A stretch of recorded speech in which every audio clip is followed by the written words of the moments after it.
À l'invitation du préfet, une délégation du comité régional des pêches maritimes et élevages marins de Guyane et du syndicat PAPAP a assisté à la commission départementale des mines qui se tenait ce mercredi à la préfecture. Dans un laps de temps, ils ont pu soumettre leur point de vue de professionnels de la pêche de Guyane sur les 8 nouvelles demandes de permis exclusifs de recherche de mines d'hydrocarbures liquides ou gazeux en mer. Lors de notre entrée, nous avons une présentation des chiffrés des différents permis qui vont être donnés à toutes ces multinationales. Et là, nous avons vu que tout était déjà carré et réglé. Pour savoir, cette commission, elle est peut-être légale par rapport au moment, mais elle n'est pas au niveau technique, elle n'a rien au niveau technique, parce qu'il n'y a aucun représentant de la pêche, en Guyane dans cette réunion. Donc pour nous, cette réunion ne vaut rien du tout. Elle ne connaît aucun problème de la pêche. Mais j'ai pu quand même leur dire, en l'espace de 5 minutes, une démonstration de notre connaissance de notre milieu halieutique. Les membres du comité régional des pêches maritimes et élevages marins de Guyane maintiennent l'avis défavorable à l'ensemble des demandes de permis exclusifs de recherche de mines d'hydrocarbures liquides ou gazeux. Ils ont remis à la commission des mines un document d'une dizaine de pages donnant plus de précisions concernant leur avis défavorable. Nous, ce que nous savons, c'est que le secteur pêche reste très vigilant et nous sommes toujours sur nos mêmes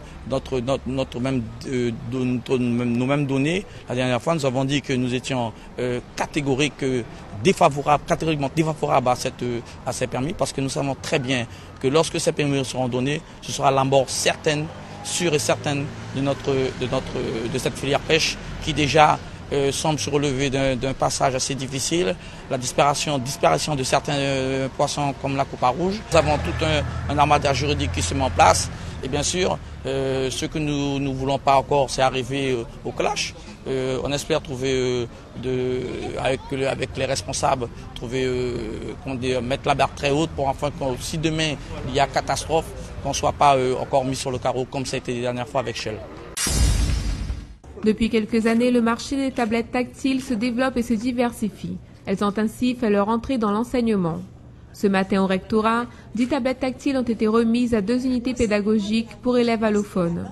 Les classes concernées sont composées par des jeunes arrivant dans le département, très peu ou pas scolarisés dans leur pays d'origine. Le dispositif s'inscrit dans une démarche expérimentale qui conçoit l'utilisation de la tablette comme support d'apprentissage. Oui, il s'agit de l'utilisation du numérique en tant qu'outil d'apprentissage. Et à ce titre, la tablette tactile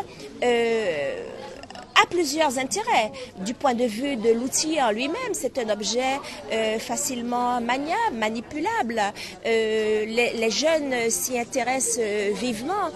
C'est un outil intéressant du point de vue de l'enseignant qui peut organiser sa classe en fonction des besoins des élèves, donc différencier sa pédagogie. Et puis, c'est un outil intéressant pour l'élève parce qu'il peut générer la motivation, l'attention qui sont nécessaires pour entrer dans les apprentissages. Les 10 tablettes ont été offertes par le Lions Club Rémire Diamant d'Armire pour un coût de plus de 4 000 €. D'abord, le Lions Club voulait faire une action envers l'illettrisme. Et donc, c'est une des programmes du Lions Club International. Donc, étant donné que quand c'est en Guyane, il y a beaucoup d'enfants qui viennent d'ailleurs. Et donc, c'est pour leur permettre ainsi à parler le français, à parler et à écrire le français. Alors, on a remis 10 tablettes à des collèges et 4 à des écoles maternelles. Nous passons à une ère numérique. Donc, je pense que nous servons tous des ordinateurs, des tablettes et même les enfants qui sont beaucoup plus doués que les adultes. Les tablettes devront être utilisées dans le cadre d'une pédagogie de projet au service de la langue et des compétences à atteindre dans ce domaine. L'outil devra faciliter l'accès à la langue française pour que les jeunes puissent au plus vite s'intégrer. Alors, mon projet est expérimental.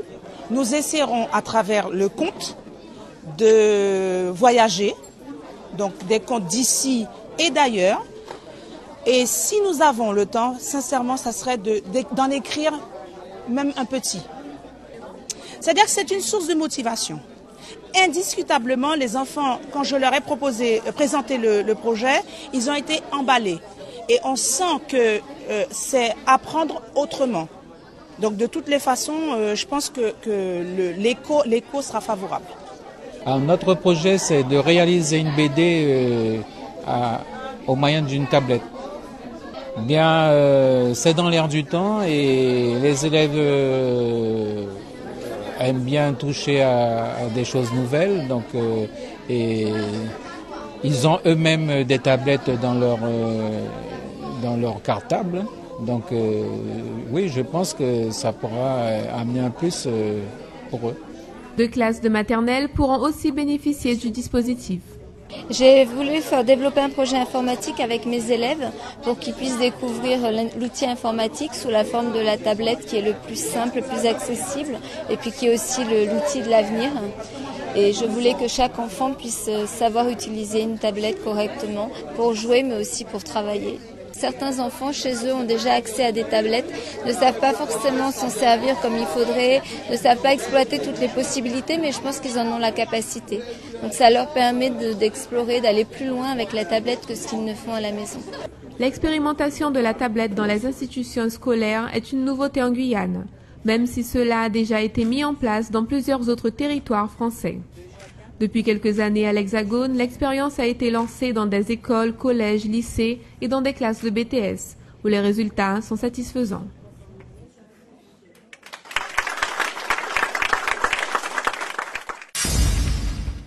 Hier soir, Gilles Adelson, le maire sortant de Macoria, annonçait officiellement sa candidature pour les municipales. Avec sa liste sans étiquette, Gilles Adelson veut travailler dans la continuité en améliorant la qualité de vie des administrés. Des projets, vous savez, il y en a plein pour la commune. Macoria est une ville qui est en construction, c'est une ville nouvelle. Nous devons donc y apporter toutes les commodités nécessaires, que ce soit en termes économiques, en termes sociaux, en termes de proximité vis-à-vis donc de nos citoyens. Nous avons fait pendant un certain moment, nous avons apporté un toit, puisque je considère que chaque compatriote doit avoir un toit. Donc nous avons axé notre politique sur le logement. Maintenant, nous axons notre politique sur la qualité de vie à Macoria. À la mort de Serge Adelson en janvier 2013, Gilles Adelson avait repris les rênes de la mairie et pour la première fois va devoir faire face à la population. Quand vous avez quelque chose qui n'est pas bien, personne n'y vient. Aujourd'hui, Macoria est une grande ville prometteuse, une ville qui a du potentiel. Donc tout le monde y voit quelque chose à prendre. La multiplicité des listes qui veulent se positionner sur Macoria prouve que nous avons bien travaillé pendant des années et que Macoria maintenant c'est une ville qui attire. Macoria est une ville qui attire de plus en plus. 5 candidats ont déjà posé leur candidature.